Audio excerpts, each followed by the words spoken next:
नमस्कार दोस्तों, स्वागत है आपका सूर्यांश टेल्स में। और आप सुन रहे हैं कहानियां मेरे यानी सूर्यांश के साथ। तो शुरू करते हैं आज की कहानी। सुबह के 8 बजे थे।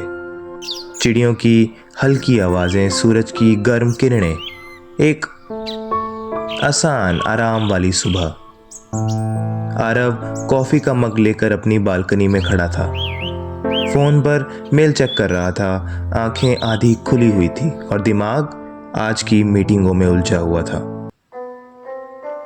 वो एक सामान्य व्यस्त 28 साल का लड़का था। काम अच्छा, शहर अच्छा और कमाई भी अच्छी। बस कमी थी तो उस समय की। उसके फोन पर अचानक एक छोटा सा मैसेज आया। बेटा, सब ठीक? आज नाश्ता कर लिया ना? माँ का मैसेज था। आरव मुस्कुराया नहीं, बस हल्की सी सांस लेकर फोन जेब में रख लिया। उसे आदत हो गई थी, फुर्सत मिलते ही जवाब दे दूंगा यार। कुछ दिनों से पापा का घुटना दर्द कर रहा था। कभी एक सामान रखकर उठना मुश्किल हो जाता, कभी चाय बनाते बनाते हाथ कांप जाता। पर पापा को आदत थी। बेटे को क्या बताना है यार, वो अपने काम में लगा है, उसे डिस्टर्ब मत करो। माँ का हाल भी कुछ ऐसा ही था। उनके कमरे में दवाइयों की शीशी धीरे धीरे बढ़ रही थी, पर उनकी मुस्कान वही थी। बस ठीक हूं, तू बता खाना खा लिया ना? आरव को ये बातें पता नहीं थी, या कहें उसने कभी ध्यान से सुना ही नहीं। एक शाम ऑफिस से लौटते वक्त आरव को पापा की कॉल आई। वो थोड़ा परेशान सा लग रहा था। बेटा, आवाज सुनाई नहीं दे रही है, तू ठीक तो है ना? आरव ट्रैफिक में था। हॉर्न, धुआं, भीड़, उसकी चिढ़ बढ़ गई। पापा, मैं बाद में करता हूं, आप प्लीज इस टाइम कॉल मत किया करो यार। बहुत ही साधारण सा वाक्य, और शायद हर बच्चे ने कभी ना कभी कहा ही होगा ये। पर उस एक वाक्य ने दूसरी ओर किसी के दिल में क्या छेद किया, आरव को पता ही नहीं था। पापा चुप हो गए थे। सिर्फ चाय की कप की आवाज गिरी थी, बहुत धीमी पर बहुत भारी। अगले दिन माँ ने वीडियो कॉल की। चेहरा थोड़ा थका हुआ था, पर मुस्कुराहट वही। और कैसा है? खाना टाइम पर खाता है ना? आरव मीटिंग में जाने की जल्दी में था। एक नज़र स्क्रीन पर डाली और हंसकर बोला, माँ, सांस लेने का भी टाइम नहीं है, अब बाद में कॉल करना। माँ ने सिर हिलाया। उनकी आंखों के नीचे हल्की सूजन थी, पर उन्होंने वो कैमरा जरा ऊपर उठा दिया ताकि बेटा ना देख पाए। दिन, हफ्ते और जाने कितने कॉल सब बाद में टलते गए। किसी को कुछ नहीं हुआ था, कोई बड़ा हादसा भी नहीं, सब कुछ सामान्य सा था। पर प्यार की कमी की आवाज धीरे धीरे घरों में गूंजती है, धीरे धीरे बिना शोर किए। एक शाम लगभग 9 बज रहे थे। आरव खाने के बारे में सोच रहा था कि उसका फोन बजा। पड़ोसी शर्मा जी कॉलिंग। आरव ने थोड़ा हैरानी से फोन उठाया। दूसरी तरफ आवाज कांप रही थी। बेटा, तुम्हारे पापा को ना रात से सांस की दिक्कत हो रही है, अभी अभी फिर दर्द बढ़ रहा है, हम इन्हें हॉस्पिटल लेके जा रहे हैं। कैमरा जैसे घूम गया हो। आरव को पहला एहसास। मैंने पापा से आखिरी बार कब ठीक से बात की थी? वो जल्दी से निकल पड़ा। फ्लाइट की टिकट, टैक्सी, सब कुछ धुंधला सा।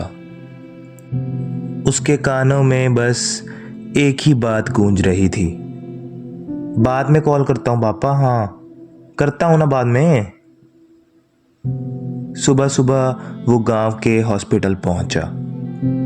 माँ बाहर बैठी थी। उनकी आंखें लाल थी, हाथ कांप रहे थे। जैसे ही उन्होंने आरव को देखा, उसकी ओर भागकर उसे कसकर पकड़ लिया। तेरे पापा तुझे ही पुकार रहे थे बेटा, कह रहे थे आरव को कॉल मत कर, उस पर काम का बहुत बोझ है। आरव का दिल भीतर से फट गया। आईसीयू के अंदर पापा पड़े थे, चेहरा शांत मगर कमजोर। ऑक्सीजन की बीप, उनकी हल्की सांसें। आरव उनके पास बैठा, उनका हाथ पकड़ा और ढह गया। पापा मैं आया हूं, एक बार आंख तो खोलो। पापा ने धीरे धीरे आंखें खोली, उनकी आवाज फुसफुसाहट जैसी। बेटा अपना अपना ध्यान रखा कर। और कुछ सेकंड बाद मशीन की बीप एक सीधी लाइन में बदल गई। घर की दीवारें खाली लगने लगी। पापा की चप्पल उसी जगह पड़ी थी, उनका रेडियो बंद, उनकी पुरानी डायरी खुली हुई जिसमें लिखा था आरव को नया फोन खरीद कर देना है, अगले महीने भेजना चाहता हूं मैं। आरव फूट फूट कर रो पड़ा। उसे लगा दुनिया में कोई इतना बेइंतहा किसी से प्यार नहीं कर सकता, बिना शोर किए, बिना शिकायत किए।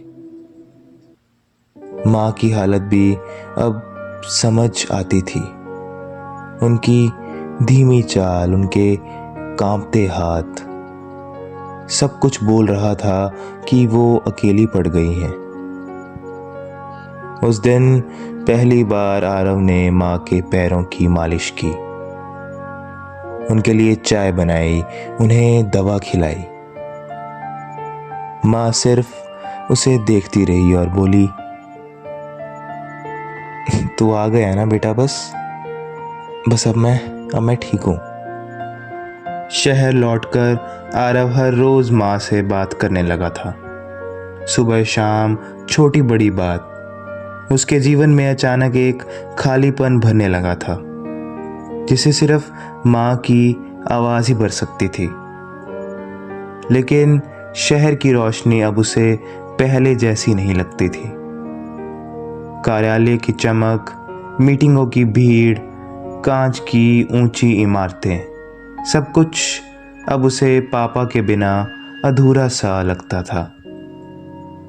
एक रात ऑफिस से आते हुए वो अचानक उसी सड़क पर रुक गया जहां वो रोज भागता दौड़ता जाता था। सड़कों के बीच खड़े होकर उसे एहसास हुआ, मैंने शायद सब कुछ पाया, पर जो शायद सबसे जरूरी था वो मैंने खो दिया। उस रात उसने माँ को कॉल किया। माँ की आवाज में उस खालीपन की गूंज थी जो किसी भी इंसान को अंदर तक तोड़ सकती है। आरव ने धीरे से कहा, माँ आप अकेली मत रहो, या तो आप मेरे साथ शहर चलो या मैं आपके पास आ जाता हूँ। माँ कुछ देर चुप रही, फिर बोली, बेटा तू जा रहे बस मेरा साथ रहे बहुत है। अगले ही हफ्ते आरव माँ को लेकर शहर आ गया और उसने अपने अपार्टमेंट में एक कमरा पापा की चीज़ों के लिए सजाया। उनका रेडियो, चश्मा, पुरानी डायरी, वो हल्की सी टूटी हुई घड़ी जो पापा हमेशा बांधते थे। माँ पहली ही सुबह उसकी रसोई में खड़ी दिखाई दी, हाथ में बेलन, आंखों में वो पुरानी चमक। तेरे पापा कहते थे हमारा बेटा बाहर का खाना नहीं खाएगा, समझा? देख आज फिर तेरी माँ तेरे लिए पराठे बनाएगी। आरव मुस्कुरा दिया, लेकिन उसकी आंखें भर गई। एक दिन माँ ने पापा का पुराना बैग खोलकर एक कागज उसे दिया। वो एक फोटो थी, छोटा सा आरव पापा की गोद में, बारिश में भीगा हुआ, खिलखिलाकर हंस रहा था। पीछे पापा की लिखावट थी। जब भी ये फोटो देखूंगा मुझे याद आएगा कि मेरे बेटे की मुस्कान किसी भी मुसीबत से बड़ी है। आरव ने फोटो सीने से लगा ली। लग रहा था जैसे पापा का हाथ उसके सिर पर हो, हल्का, गर्म, सुरक्षित। शहर की वही बालकनी जहाँ कभी आरव अकेला खड़ा कॉफ़ी पीता था, अब वहाँ दोनों, वो और माँ, शाम को बैठकर चाय पीते हैं। बिल्कुल बीच में वो पापा की कुर्सी है। माँ रोज़ वहाँ चाय का एक छोटा कप रख देती थी।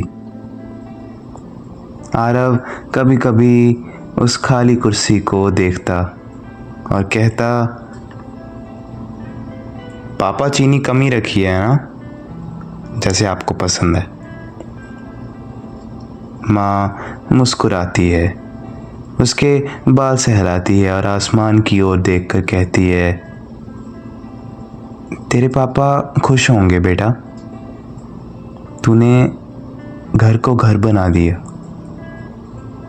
और उस दिन से आरव ने समझ लिया, माँ बाप कहीं भी हो इस दुनिया में या दूसरी, उनका प्यार हमेशा हमारी ज़िंदगी की सबसे सुरक्षित जगह बन सकता है। घर की चौखट पे अक्सर वक्त थोड़ी देर को थम जाता है। जहाँ माँ मुस्कुरा दे वहीं सफ़र अपना बन जाता है। पिता की खामोश यादें अब भी कहती हैं धीमे से, डर मत बेटा, तू चल, मैं तेरे कदमों के साथ चलता हूँ। हम समझते हैं कि दूरियां बस दूरी होती हैं, पर माँ बाप के बिना हर जीत अधूरी होती है। अब साथ बैठती है माँ और पास पड़ी है वो खाली कुर्सी, जिस पर हवा आज भी पापा की मौजूदगी लिख जाती है। दुआओं के ये रिश्ते यूं ही नहीं बन जाते, माँ बाप चले भी जाएं तो भी कभी दूर नहीं हो जाते। बस यहीं तक थी ये कहानी, पर सफ़र तो अभी शुरू हुआ है।